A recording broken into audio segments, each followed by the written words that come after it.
সম্মানিত সুপ্রিয় বন্ধুরা, আসসালামু আলাইকুম। আজকে আমরা সিএসএস এর বর্ডার অ্যানিমেশন নিয়ে ছোট এই ভিডিওটি দেখব। এছাড়াও আপনাদের প্রজেক্টে যদি আপনারা অ্যানিমেশন ব্যবহার করেন তাহলে কিন্তু আসলে প্রজেক্টগুলো কিন্তু আসলে জীবন্ত মনে হয়, তাই না? তো যাই হোক, এই যে বর্ডার অ্যানিমেশন আপনাদের বিভিন্ন প্রজেক্টে আপনারা ব্যবহার করতে পারেন চাইলে, দেখতেও সুন্দর লাগে। বেশি কথা বলবো না, একদম সরাসরি আমরা চলে যাব কোড এডিটরে, ভিএস কোডে চলে যাব। তো দেখতে পাচ্ছেন আমাদের ভিএস কোডের সিএসএস ফাইলটার মধ্যে কিন্তু আমরা হিন্ট শিলিগুড়ি যেই ফন্ট, সেই ফন্টটা নিয়েছি। এছাড়া এইচটিএমএল ফাইলটা কিন্তু একদমই ফাঁকা, কিছুই নেই। আর আমাদের লাইভ প্রিভিউ মানে আমাদের সাইটটা কিন্তু এখন বর্তমানে কিছুই দেখাচ্ছে না, দেখতে পাচ্ছেন। এখন আমরা বয়লার কোডটা দিব। জি, এখন টাইটেলটা চেঞ্জ করে দিতে পারি। জি, এখন আমরা সিএসএস এর লিংকটা বলে দিব। এখন আমরা কিন্তু মূলত একটা সেকশনে নিব, একটা সেকশন নিয়ে এর মধ্যে জাস্ট H1 দিয়ে বর্ডার অ্যানিমেশন, জাস্ট এই লেখাটি, এই টেক্সটটি জাস্ট আমরা এখানে পেস্ট করে দিব। আচ্ছা, এখন আমাদের কিন্তু স্ট্রাকচার করার কাজ শেষ। এখন আমরা সিএসএস ফাইলে চলে যাব। এখন কি করতে চাচ্ছি, আমরা কিন্তু এটাকে মাঝখানে অ্যালাইন করতে চাই, তাই না? এই বলবো যে এই বিষয়টাকে কিন্তু আমরা মানে এই সেকশনটাকে কিন্তু আমরা মাঝখানে অ্যালাইন করতে চাচ্ছি। তাহলে মাঝখানে অ্যালাইন করার জন্য ডিসপ্লে ফিক্স কাকে, বডিকে।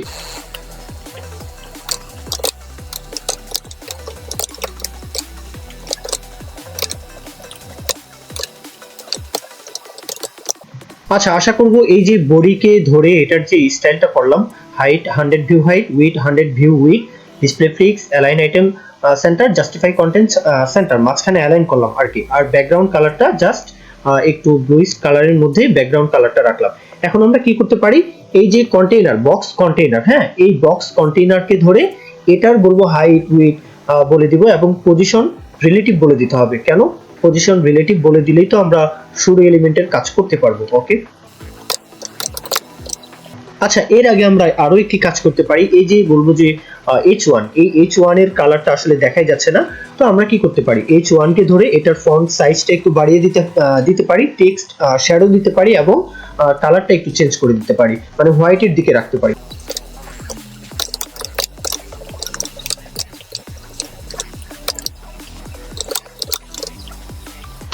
জি, এখন আমরা বক্সের মানে মূল যে কন্টেইনার, এই কন্টেইনারের পজিশন রিলেটিভ দিয়েছি, হাইট উইথ এগুলো কিন্তু আসলে বলে দিতে হবে। হাইট উইথ বলে দেওয়ার সাথে সাথে কিন্তু এটা আসলে বলবো যে এক এক দিকে চলে যাবে। সুতরাং তারপরে আমরা ডিসপ্লে ফ্লিক্স দিয়ে align item centre, justify content centre ব্যবহার করে এটাকে মাঝখানে আবার অ্যালাইন করব। আচ্ছা, এখন আমরা এই যে মূল যে বক্স সেকশন, এই সেকশনের ব্যাকগ্রাউন্ড কালার দিতে পারি, বর্ডার রেডিয়াস দিয়ে দিব।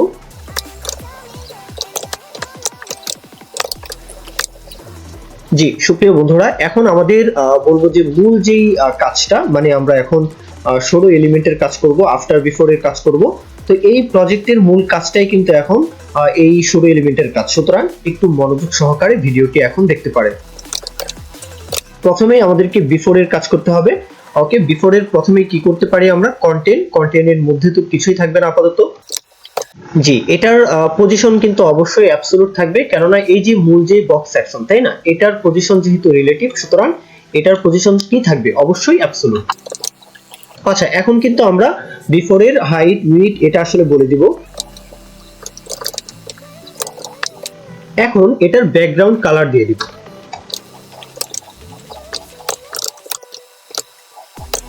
জি, আমি কিন্তু এখানে বলবো যে লিনিয়ার গ্রেডিয়েন্ট কালার নিয়েছি।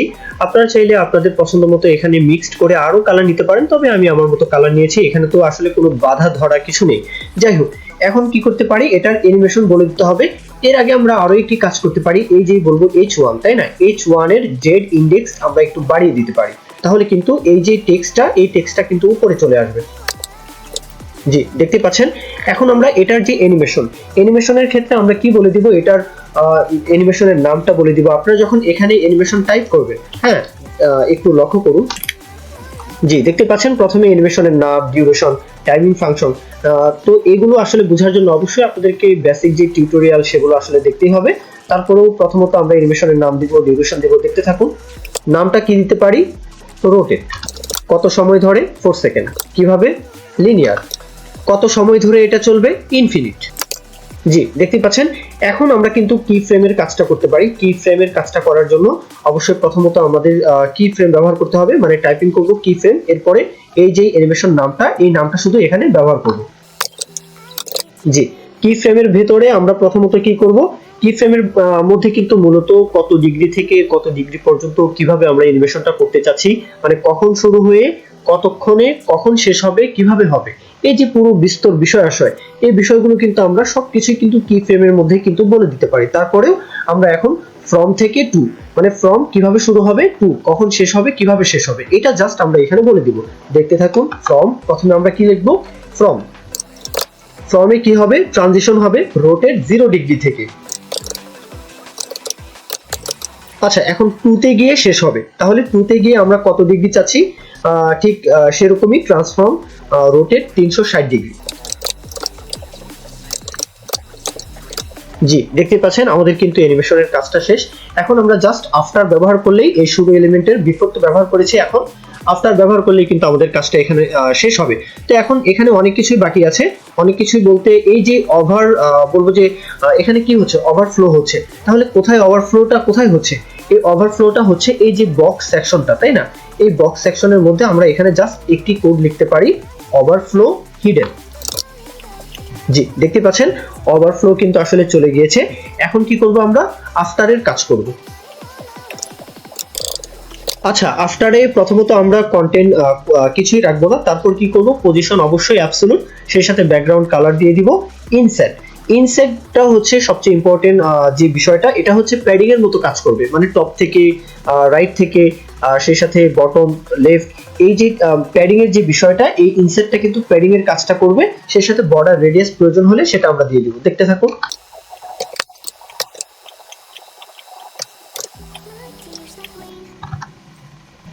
জি, এখন আমরা বর্ডার রেডিয়াস 20 পিক্সেল দিয়ে দিলেই কিন্তু আসলে আমাদের কাজটা মোটামুটি শেষ।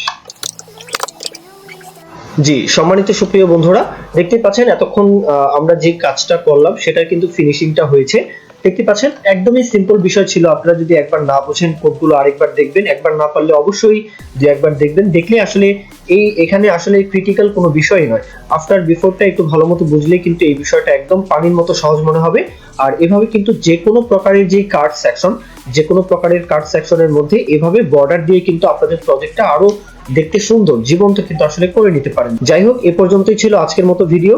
আর আমার ভিডিও থেকে কেউ যদি উপকৃত হন, যদি মনে করেন, অবশ্যই চ্যানেলটি সাবস্ক্রাইব করে রাখতে ভুলবেন না। আর অবশ্যই লাইক কমেন্ট শেয়ার এগুলো মাস্ট করতেই পারেন। এ পর্যন্তই ভিডিও ছিল, সকলের ভালো থাকবেন, শুভকামনা সকলের জন্য। আল্লাহ হাফেজ, আসসালামু আলাইকুম।